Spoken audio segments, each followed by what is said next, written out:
My son forgot to hang up after calling me. That's when I overheard him laughing with my daughter-in-law as she said the words that would change everything. She believes you. The meds are working. Soon she won't even remember her own name. What I did next would expose their entire scheme and turn their lives upside down. If you're watching this, subscribe and let me know where you're watching from in the comments below. My name is Margaret Harrison, but everyone calls me Maggie. At 62, I'd built a multi-million-dollar interior design empire from scratch, climbing my way up from a childhood spent wearing hand-me-downs and eating generic cereal. Now sitting in my Westchester County mansion, I was starting to feel my age creeping up on me like an unwelcome house guest. You know those little moments that make you wonder if you're losing it? Misplaced reading glasses that turn up in the refrigerator, forgotten appointments that leave you standing confused in parking lots, that smartphone that might as well be written in ancient Greek by aliens who hate elderly people. Add arthritis medication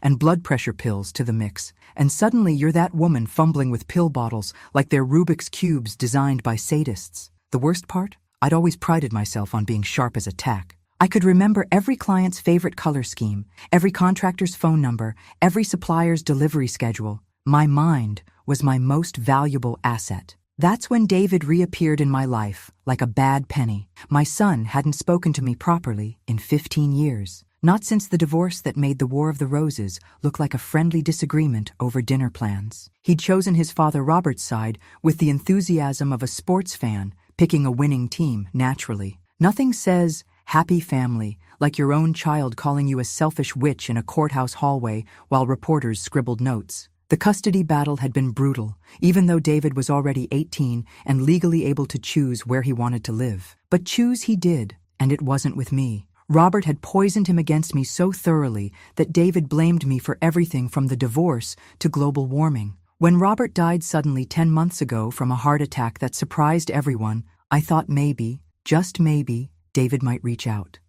You know, grief has a way of putting things in perspective. He didn't come to the funeral, didn't call, didn't even send one of those generic sympathy cards you buy in hospital gift shops. Class act, my son. I'd heard through mutual acquaintances that he'd married Amanda a few years back, some blonde who worked in healthcare. Beyond that, radio silence for over a decade. But 2 months ago, miracle of miracles, David showed up at my door with his wife Amanda, like some twisted version of the prodigal son story. "Mom, I've been doing a lot of thinking," he said, looking like butter wouldn't melt in his mouth. "We've wasted too much time holding grudges." Amanda nodded sympathetically beside him. Blonde, pretty, early 30s, worked as a medical assistant. The kind of woman who probably calls elderly patients sweetie while checking their pulses and mentally calculating their net worth. "Life's too short to stay angry," she added with the practiced sincerity of someone who's rehearsed this speech in front of a mirror until it sounded natural. Here's the thing about desperate, lonely people.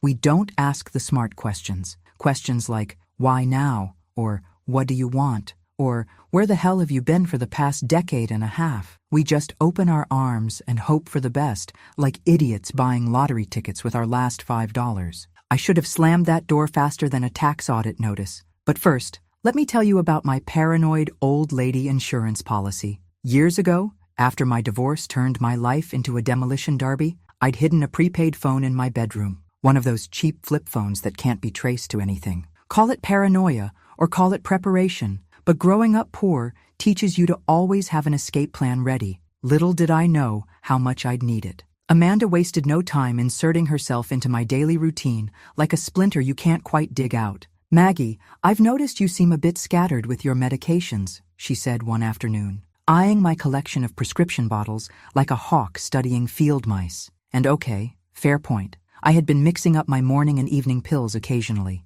Sue me, when you hit 60, pills multiply like rabbits, and every bottle looks identical when you're squinting without your reading glasses. Amanda gathered all my medication with the efficiency of someone who'd done this before and returned with what looked like a pharmacy's worth of organization. Professional pill organizer, color-coded schedule, laminated charts, and some new additions I didn't recognize. "These are cognitive support supplements," she explained, showing me blue capsules that could have been anything from vitamins to horse tranquilizers. Dr. Martinez at our clinic recommends them for anyone over 60. They'll help with the memory lapses and confusion. The supplements made me drowsier than a Sunday sermon in July, but Amanda assured me this was perfectly normal. Your brain is getting better nutrition. Some fatigue is expected while your system adjusts to the improved chemical balance. Right, because nothing says brain nutrition like feeling like you've been hit by a sleep dart shot from a blowgun. Meanwhile, David appointed himself my personal financial advisor with the enthusiasm of a kid let loose in a candy store. "Mom, some of these investments are pretty aggressive for someone your age," he said, reviewing my portfolio like he was reading a treasure map. "Maybe it's time to be more conservative with your approach." You know what's funny about adult children who suddenly care about your money? They always think you should be more conservative. Translation: please make your assets easier to access when we inevitably inherit them, preferably sooner rather than later. When David suggested bringing in a specialist in senior financial planning, I agreed faster than you can say inheritance tax. Because clearly, the woman who built a business empire from nothing needed a 20-something to explain money to her. My assistant Sarah, who'd been with me for 12 years and knew my business better than I knew my own shoe size, suddenly became overwhelmed by complexity. David diplomatically suggested we streamline operations to reduce her stress. By the end of the month, David made another suggestion that should have sent up more red flags than a communist parade. "Mom, we're spending so much time driving back and forth to help you. What if we stayed in the guest wing temporarily, just until we get your health situation stabilized?" I was so grateful for their concern that I practically begged them to move in. Because nothing says healthy family dynamic like your estranged son suddenly wanting to live with you right when you start showing signs of confusion. One by one, everyone I trusted was being replaced by people I didn't know. But hey, at least I had my loving family living with me now, right? If this sounds familiar, congratulations. You've spotted the setup for every con game ever invented. 2 months into their loving return to my life, my brain started feeling like it was wrapped in cotton candy that had been left out in the rain. I'd begin sentences and forget the endings like I was reading from a script with half the pages missing. Simple tasks like balancing my checkbook became rocket science. Some mornings I'd wake up genuinely unsure what planet I was on, let alone what day of the week. "I think we should get you evaluated," David said with Oscar-worthy concern,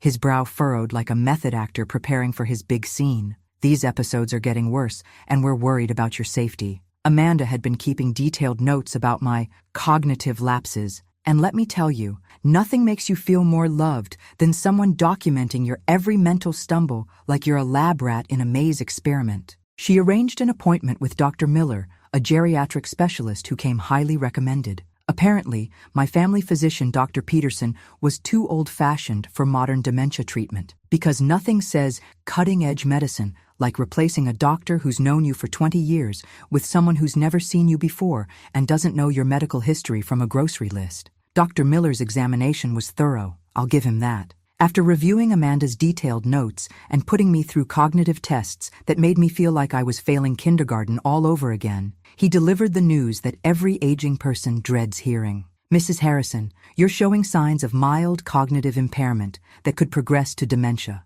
The symptoms you're experiencing are consistent with early-stage decline, dementia." The word hit me like a brick to the face thrown by someone I trusted. The same disease that had slowly erased my mother's brilliant mind, turning her from a sharp-tongued woman who could calculate tips in her head to someone who forgot her own daughter's name. Dr. Miller prescribed medication to slow the progression and recommended lifestyle changes. Amanda, with her medical background, volunteered to monitor everything because, hey, why wouldn't you trust someone you barely know to control mind-altering substances? With David and Amanda now living in my guest wing temporarily, they had constant access to oversee my medication schedule and daily routine. They coordinated with Dr. Miller to adjust my dosages whenever I complained about side effects. "The drowsiness means it's working," Amanda explained, with the patience of someone talking to a very slow child. "Your brain is getting the chemical support it needs." But here's what really bothered me. And this is where my suspicious old lady brain started working overtime despite the pharmaceutical fog. The timing was awfully convenient, wasn't it? David shows up after 15 years of radio silence, and suddenly I'm losing my marbles faster than a kid with butterfingers at a marble convention? Call me paranoid, but I've built a successful business by paying attention to patterns. And this pattern smelled fishier than a seafood market during a power outage in August. Time to conduct some experiments on myself before I lost the ability to think clearly enough to save my own life. Here's what they don't tell you about fighting back when someone's drugging you.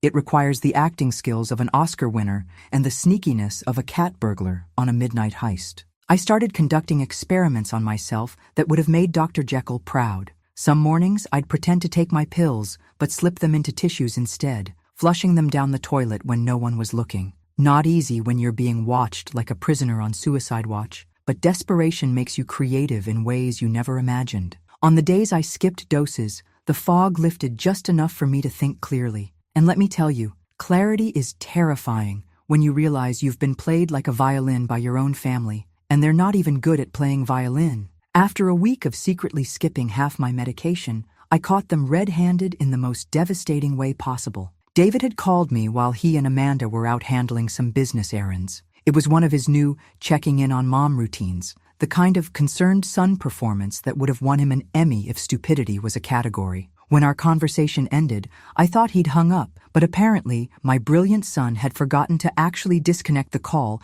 before immediately talking to Amanda. That's when I heard him talking to her, his voice casual and unguarded because he thought I couldn't hear him anymore. "She's completely bought the dementia story," he said, and my blood turned to ice water in my veins. Amanda's voice came through my phone clearly. She was obviously with him wherever they were. "The meds are working perfectly. Dr. Miller says we can increase the dosage next month. Soon she won't even remember her own name." Well, wasn't that just precious? My own son and daughter-in-law discussing my chemical lobotomy like they were planning a vacation to Disney World. "How much longer do you think?" David asked, and I could practically hear him rubbing his greedy little hands together like a cartoon villain. 3 months, maybe 4. Then we can have her declared incompetent and transfer everything. The facility is ready to take her after the holidays. And the business restructuring? Almost complete. She's signed everything, thinking it was routine paperwork. The holding company will take control once she's committed. David laughed, actually laughed, at their brilliant scheme. 2.7 million in liquid assets, plus the house and business equity. My gambling debts will finally be history. Gambling debts. Of course. My prodigal son hadn't returned out of love. He'd returned because loan sharks were circling like vultures, and Mommy had a nice, fat bank account just begging to be drained. They continued discussing logistics like they were planning a dinner party instead of destroying a human being. Liquidating my investments, selling my house, paying off David's creditors who'd apparently been threatening him for months. Every word was like a slap in the face. But you know what? Sometimes a good slap is exactly what you need to wake up from a nightmare. These people had seriously underestimated Maggie Harrison. Big mistake. Time to show them what this confused old woman was really capable of when she set her mind to it. Planning a counterattack while pretending to be mentally incompetent is like trying to solve calculus while riding a unicycle in a hurricane. Challenging, but not impossible if you're motivated enough and angry enough to fuel a small rocket. And honey, I was both motivated and furious. The next few days were crucial. I needed evidence, but I had to be careful not to let them know I'd overheard their conversation. One slip-up, and they might accelerate their timeline or do something even more drastic. During one of the rare moments when David and Amanda were both out running errands, probably meeting with their crooked lawyer or bribing more medical professionals, I searched through David's makeshift office setup in the guest wing. What I found made my blood boil like a tea kettle on high heat. Legal documents transferring power of attorney, business restructuring papers that I apparently had signed, and most chilling of all, research printouts about accelerated cognitive decline in elderly patients, and legal requirements for involuntary commitment. They'd been planning this methodically for months, maybe even before Robert died. Every detail was carefully calculated, from the timing of their reconciliation to the choice of medical professionals who would support their narrative. I photographed everything with my hidden prepaid phone,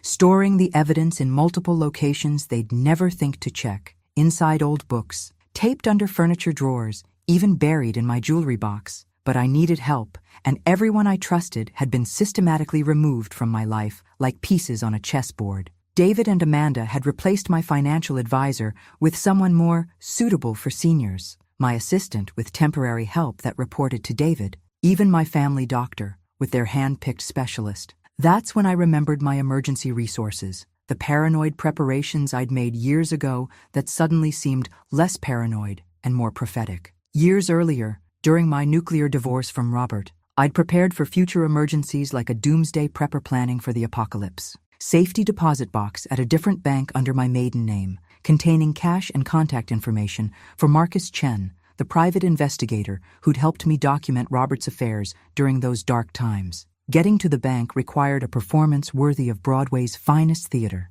I waited until David and Amanda went on their weekly grocery shopping trip, one of the few times they left me completely alone since moving into my guest wing, like parasites, setting up permanent residence. I called a taxi from my hidden prepaid phone, the one I'd bought years ago, and kept charged in my bedroom drawer like a technological security blanket. At the bank, I retrieved my emergency stash, $5,000 in cash and Marcus's business card, slightly yellowed with age, but still perfectly legible. The teller looked concerned about my slightly disheveled appearance, but hey, that's what happens when you're fighting a pharmaceutical war against your own family. Marcus was now in his 70s, but still sharp as a tack and twice as clever. When I called him from a payphone, yes, they still exist in some corners of civilization, his reaction told me everything I needed to know. Maggie Harrison? 15 years. And you only call when you're in trouble. What's the story this time? I explained my situation to Marcus as clearly as possible, considering half my brain was still swimming in whatever cocktail of chemicals Amanda had been feeding me like a bartender with malicious intent. Elder abuse, fraud, conspiracy, Marcus said after a pause that seemed to last forever. This is serious criminal territory, Maggie, but we need to be very careful. If they realize you're onto them, they might panic and do something dangerous. More dangerous than turning me into a drooling zombie? Trust me, you don't want to find out. This is going to take time to build a case properly, at least 6 weeks to gather enough evidence that will hold up in court. When I returned home, David and Amanda were waiting like worried parents whose teenager had missed curfew and probably crashed the family car. "Mom, where were you?" David demanded, his voice tight with barely controlled panic. "We've been frantic. We called everyone we could think of." I channeled my inner confused old lady and let my face crumble like a poorly constructed sandcastle. I thought I was going to see Sarah at the office, but I got lost.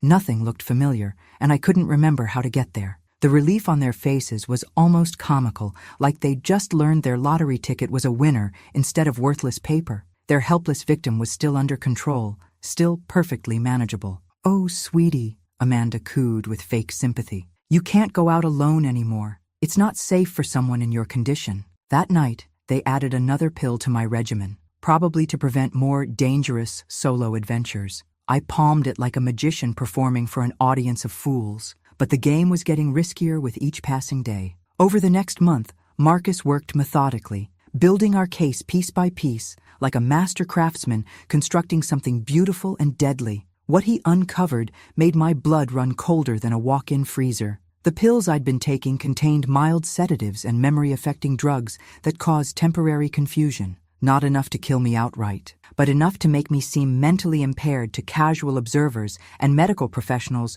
who weren't looking too closely. Amanda's medical credentials were more fraudulent than a $3 bill. She'd worked as a medical assistant until losing her position 3 years earlier for irregularities in patient care. Translation: she'd been caught stealing drugs. She'd been using outdated credentials and fake references ever since, moving from job to job like a medical gypsy. David's financial situation made my divorce settlement look like pocket change found in couch cushions. He owed nearly $3 million to creditors who weren't the send a strongly worded letter type. These were people who would break kneecaps first and ask questions later. "There's more," Marcus told me during one of our secret phone calls. "I found records of a similar case in Phoenix 2 years ago. Elderly woman, mysterious decline, assets transferred to family, convenient death in a care facility before anyone could investigate." Amanda and David? I can't prove it definitively yet, but the method is identical down to the smallest details. We're not just dealing with thieves, we're dealing with people who've potentially done this before and gotten away with murder. The thought chilled me to the bone, but it also strengthened my resolve. Marcus needed more time to coordinate with federal authorities, but David and Amanda were getting impatient, like kids waiting for Christmas morning to arrive. "They're accelerating their timeline," Marcus warned me during another clandestine phone call. "My contact at the FBI says they need another 2 weeks minimum to set up proper surveillance and coordinate with local law enforcement. What if they try to commit me before then? Then we improvise and hope for the best. But Maggie, if they panic and try to move you immediately, you need to be ready to stall them any way you can." The crisis came exactly 2 weeks later, just as Marcus had predicted, with the accuracy of a meteorologist forecasting a hurricane. David announced they'd found the perfect solution for my care needs with the enthusiasm of someone who'd just solved world hunger. Serenity Gardens has an immediate opening, he said, showing me brochures that made the place look like a resort where celebrities go to recover from nervous breakdowns. They specialize in progressive memory care with cutting-edge treatment methods. Marcus had already investigated Serenity Gardens during his background research. Resort was accurate if you enjoy being heavily medicated in a locked facility with minimal oversight and staff who view patients as inconvenient obstacles to their paychecks. I don't want to leave my house, I said weakly, playing my role to perfection. This is my home. I built my life here. Mom, you need professional care now, David replied with fake patience that was thinner than tissue paper. We'll visit every day and make sure you're comfortable. Sure they would. Right after they finished spending my money on tropical beaches in Florida. But then something unexpected happened that nearly derailed our entire operation. 2 days before my scheduled admission, Amanda received a phone call in the guest wing that sent her into full panic mode, like someone had just told her the IRS was auditing her tax returns for the past decade. I was pretending to doze in the living room when she answered, and even from down the hallway, her voice carried as it went from sweet to venomous in record time. What do you mean someone's been asking questions? Who's asking questions? There was a long pause filled with the kind of silence that makes your stomach drop through the floor. If someone's investigating, we need to move now. Today, this whole thing falls apart if anyone starts digging into our background. David tried to calm her down, but I could hear the fear creeping into his voice, like water through a cracked foundation. Who would investigate? She doesn't have anyone left who cares about her. I'm telling you, something's wrong. We get her committed today, or we risk losing everything we've worked for. My heart started racing as I realized they were about to accelerate their timeline in ways that Marcus might not be prepared for. I used my hidden phone to send Marcus a text message, moving today. His response came back immediately. Stall. Need 4 hours minimum. 4 hours. I had to keep them from moving me for 4 hours while pretending to be a confused old woman. Time to give the performance of my life. Amanda's panicked phone call to Serenity Gardens was a masterclass in manufactured crisis, the kind of performance that would have impressed Broadway directors if they were in the market for sociopathic talent. Within an hour, they had an emergency bed ready for their latest victim, complete with expedited paperwork and a staff member who asked fewer questions than a blind customs agent. Mom, we need to take you to the hospital, David told me, his voice tight with barely controlled desperation. You had a severe episode this morning. You don't remember, but it was very concerning. I hadn't had any episode unless you count the episode of realizing my son was a complete sociopath, but I played along like I was auditioning for a soap opera about elderly abuse. But I needed to buy time, and confused old ladies are notoriously difficult to move when they don't want to cooperate. I feel fine, I said, trying to look confused but resistant. Why do we have to go right now? Can't we wait until tomorrow? I haven't even packed properly.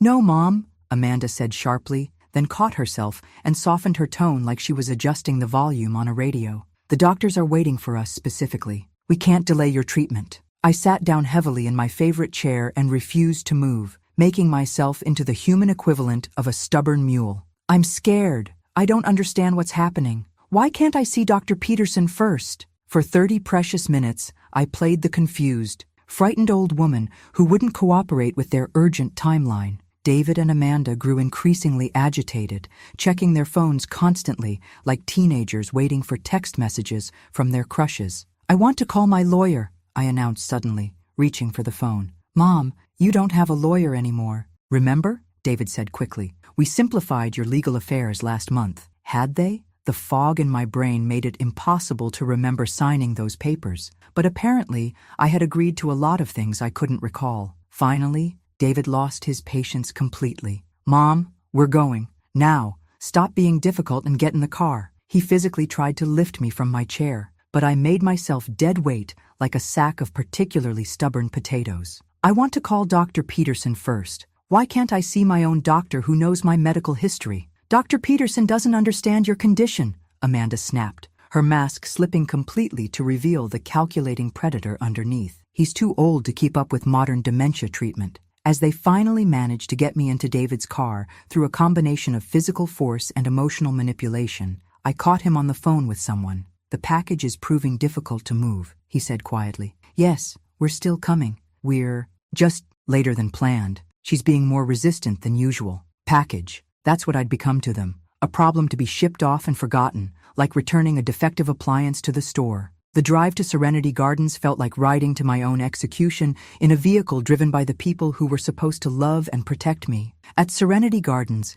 Mrs. Walsh greeted us with professional sympathy, but I could tell she was uncomfortable with the rushed nature of everything happening around her. "Mrs. Harrison, I'm sorry about the emergency circumstances," she said, glancing between David and Amanda with barely concealed suspicion. "But we'll take excellent care of you." As she prepared the standard sedative for new patients, a cocktail designed to make difficult people docile, David couldn't resist micromanaging the situation, which turned out to be the fatal error that would destroy them both. "Make sure she gets the full dose," he told Mrs. Walsh with the authority of someone who thought he was in complete control. "She's been agitated and combative today." Mrs. Walsh paused, clearly troubled by his presumptuous attitude. "Sir, our standard protocol doesn't typically—" "Just do what you're paid to do," Amanda interrupted harshly, her professional facade cracking like cheap makeup under hot lights. That's when I heard the most beautiful sound in the world. Cars pulling up outside with the distinctive sound of people who meant business. I straightened up and spoke clearly for the first time in months, my voice cutting through the tension like a knife through butter. "Actually, I think there's been a mistake." The silence that followed was so complete you could have heard a pin drop in the next county over. David's face went white as a sheet. Amanda's mouth fell open like a broken hinge. Mrs. Walsh stepped back, finally realizing something was seriously wrong with this entire situation. "What did you say?" David whispered. I smiled. Not the vague, confused smile I'd been wearing for months, but a sharp, predatory grin that could have cut glass. "I said there's been a mistake. A very big mistake." That's when Marcus walked through the door with federal agents, looking like the cavalry arriving just in time in an old Western movie. "Federal agents," Marcus announced with the authority of someone who'd been planning this moment for weeks. Everyone stepped back from Mrs. Harrison. David and Amanda weren't going down without a fight, even though their fight was more pathetic than a wet cat trying to look intimidating. "She's mentally incompetent," David insisted, as handcuffs clicked around his wrists with the finality of a closing door. "We have legal documentation. She can't make decisions for herself." Amanda produced a folder of documents I'd never seen before. Forged power of attorney papers, medical guardianship forms, psychiatric evaluations declaring me unfit to manage my own affairs. For a terrifying moment, I thought their backup plan might actually work. The agents looked uncertain, radioing supervisors about the legal complexities of the situation. That's when Marcus played our trump card with the timing of a master poker player. "Agents, I think you need to hear this," he said, pulling out a recording device that looked like it belonged in a spy movie. As David and Amanda's own voices filled the room, discussing how they'd dope me until I couldn't remember my own name and liquidate my assets, their carefully constructed legal defense crumbled like a house of cards in a hurricane. The look on their faces was absolutely priceless. Pure, undiluted panic mixed with the dawning realization that they'd been outsmarted by the woman they thought they'd destroyed. "You recorded us?" David sputtered like a broken engine. "Sweetie," I said, borrowing Amanda's condescending tone, "you should never underestimate a confused old woman. We're full of surprises." What happened next was beautiful chaos, the kind of poetic justice that makes you believe the universe occasionally gets things right. Mrs. Walsh immediately set down the syringe and stepped away, finally understanding that she'd been about to participate in something very illegal and very wrong. David and Amanda went into full meltdown mode, like children caught stealing cookies from the jar. Amanda lunged for the sedative, while David tried to physically restrain me one last time. "She's having a psychotic break," Amanda screamed, with the desperation of someone watching their carefully constructed world collapse. "She needs immediate medication." But Mrs. Walsh was already backing away and reaching for her phone. "I'm calling security and our medical director immediately." As federal agents took control of the situation, David and Amanda's true nature emerged like cockroaches when the lights come on. "She's mentally incompetent," David insisted, even as handcuffs clicked around his wrists. We have legal documentation proving she can't make decisions for herself. This is all a misunderstanding, Amanda added, trying one last desperate lie. We're her family. We love her. The agents weren't buying any of it, especially after Marcus played the recording of their conversation planning my destruction. As David and Amanda's own voices filled the room, discussing dosages and timelines and asset transfers, their carefully constructed legal defense crumbled like week-old bread. But Amanda managed one final threat as they were led away, her mask of concerned daughter-in-law finally discarded completely. "This isn't over," she hissed with genuine venom. "David's creditors will come for you next. You haven't won anything. You've just delayed the inevitable." She was right about one thing. Winning this battle didn't mean the war was over. David's gambling debts wouldn't disappear just because he was going to prison. But for the first time in months, I felt like myself again. Clear-headed, sharp-tongued, and completely in control of my own mind. And Maggie Harrison had never backed down from a fight in her life. The legal proceedings that followed were swift and decisive. David received 15 years for elder abuse, fraud, and conspiracy. Amanda got 12 years for conspiracy and practicing medicine with fraudulent credentials. Dr. Miller lost his license and received 3 years for his role in the scheme. Mrs. Walsh was cleared of charges but lost her job for failing to recognize obvious signs of abuse. The investigation revealed that Amanda and David had targeted at least 3 other elderly victims over the past 5 years, though only my case had enough evidence for prosecution. But the real victory wasn't sending them to prison.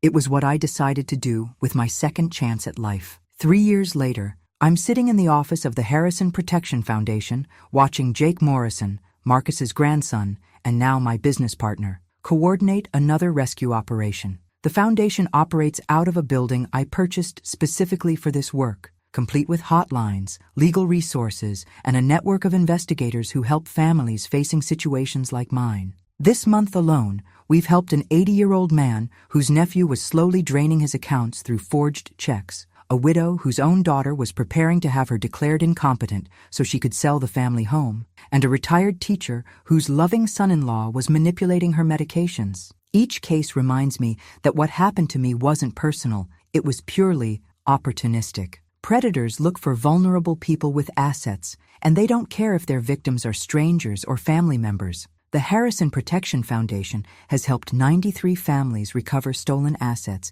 and prosecute abusive relatives. We've trained law enforcement officers in 12 states, educated medical professionals about the signs of elder abuse, and changed laws to better protect vulnerable seniors. Every case we win is a victory against the predators who think elderly people are easy targets just because we move a little slower and sometimes need reading glasses to see the fine print. I never remarried, never adopted Jake as a replacement son, never got the Hollywood ending that stories usually promise. But at 65, I've built something more valuable than a fairy tale, a purpose that transforms my worst experience into meaningful protection for others. The foundation operates with the efficiency of a well-run business and the passion of people who've seen firsthand how devastating elder abuse can be. We have hotlines that ring 24 hours a day, legal resources for families who can't afford attorneys, and a network of investigators who work for justice rather than just money. Last month, Dr. Sarah Chen, the geriatrician who helped me recover from the medication-induced cognitive impairment, joined our medical advisory board. She's developing protocols to help doctors recognize when patients are being manipulated or drugged by family members. I received a letter from David last year, written on prison stationery that looked as cheap as his apologies. He'd found religion behind bars, apparently, and wanted forgiveness and financial help for his appeals. The letter was filled with biblical quotes and promises to change. I read it once, then filed it away without response. Some bridges are burned for good reason. David had his chance to be a real son, and he chose greed instead. Those choices have consequences he'll live with for the rest of his life. Instead, I focus my energy on the family I've chosen. People like Jake and Dr. Chen and Marcus, who prove that real family isn't about blood relations, but about people who genuinely care about your well-being. The woman they tried to erase became stronger than they ever imagined possible. And honestly, that's the sweetest revenge of all. The moral of the story? Never underestimate a woman who's built an empire once. She's perfectly capable of building another one, this time to protect people from predators like her own son. Thanks for listening. Don't forget to subscribe and feel free to share your story in the comments. Your voice matters.